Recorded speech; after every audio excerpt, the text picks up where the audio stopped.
ಅಂದ್ರಿ ತಕ ಬಂದೆ. ಅದಕ್ಕೆ ಮೇಡಮ್ ಪೂಜೆ ಗೀಜೆ ಪುನಸ್ಕಾರ ಎಲ್ಲ ಮಾಡ್ರು. ಎಂತದು ಎಲ್ಲ ವಾಪಸ್ ಇಟ್ಟಿ ಬಾ ಅಂದ್ರ ನಾನು ವಾಪಸ್ ದೇವ್ರ ಮನೆಗೆ ಇಟ್ಟಿ ಬಂದೆ. ಆದ್ರ ಅವತ್ತಿಂದ ನಂಗೆ ಹೆದರಿಕೆ ಹಬ್ಬಕ್ ಶುರು ಆಯ್ತು ಮಾರ್ರೆ. ಜಾಸ್ತಿ ಹುಚ್ಚಿಗಿಚ್ಚಂತಾರು ಹಿಡಿದ್ ಬಿಟ್ರೆ ಎಂತ ಮಾಡುದು?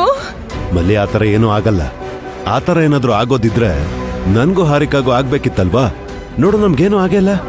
ಅಲ್ಲ ನಿಮ್ಮಿಬ್ರಿಗೆ ಎಂತದು ಆಯ್ಲ, ನಂಗೆ ಎಂತಾರು ಆರೆ ಎಂತ ಮಾಡುದು ಅಂದೇಳಿ. ನೀನೇನ್ ಹೆದರ್ಕೋಬೇಡ ಮಲ್ಲಿ. ಇದೊಂದ್ ಕೆಲ್ಸ ಮಾಡಿದ್ರೆ ನಿನ್ ಕನ್ಸಲ್ಲಿ ಅನ್ಕೊಳ್ದೆ ಇರೋಂತ ಬಹುಮಾನ ಸಿಗುತ್ತೆ. ಹೌದಾ?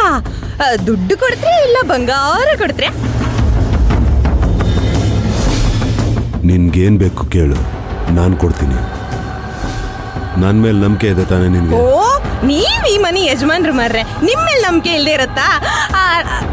ಹಾರು ಆ ದೇವ್ರ ಫೋಟೋ ತಕ್ಕ ಪಪ್ಪಗೆ ಹೆದ್ರಿಗೆ ಹತ್ತು ನಂಗೆ. ಏನು ಆಗಲ್ಲ ಮಲ್ಲಿ, ನಾನು ಹೇಳ್ತಾ ಇದ್ದೀನಿ ತಾನೆ. ಅನಾವಶ್ಯಕವಾಗಿ ಹೆದರ್ಕೋಬೇಡ ಮಲ್ಲಿ, ಏನೂ ಆಗಲ್ಲ, ಸುಮ್ನೆ ಹೋಗು. ಎಂತದು ಆಚಿಲ್ಲ, ನೀವೇ ಹೋಯ್ತಕ ಬನ್ನಿ. ಹೆದ್ರಿಗೆ ಹತ್ತು ನಂಗೆ. ಮಲ್ಲಿ ನಾನು ಹೇಳ್ತಾ ಇದ್ದೀನಲ್ವಾ? ಹೋಯ್ಕೆಯಾ ತಕ ಬರ್ಕೆಯಾ? ಒಂದ್ಸಲ ಟ್ರೈ ಮಾಡ್ತೆ.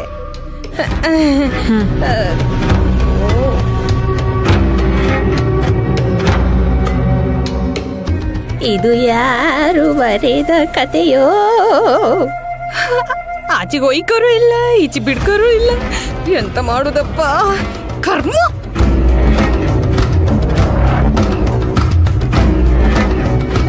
ಅಯ್ಯೋ ದೇವ್ರೇ, ಕ್ಷಮಿಸ್ಬಿಡಮ್ಮ.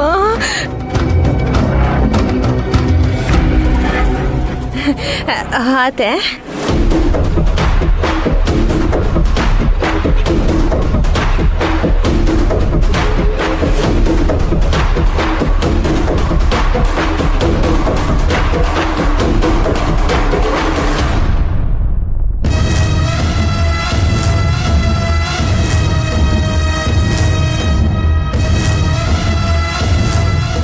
ದೇವ್ರೆ, ನಂದೆಂತ ತಪ್ಪಿಲ್ಲಪ್ಪ.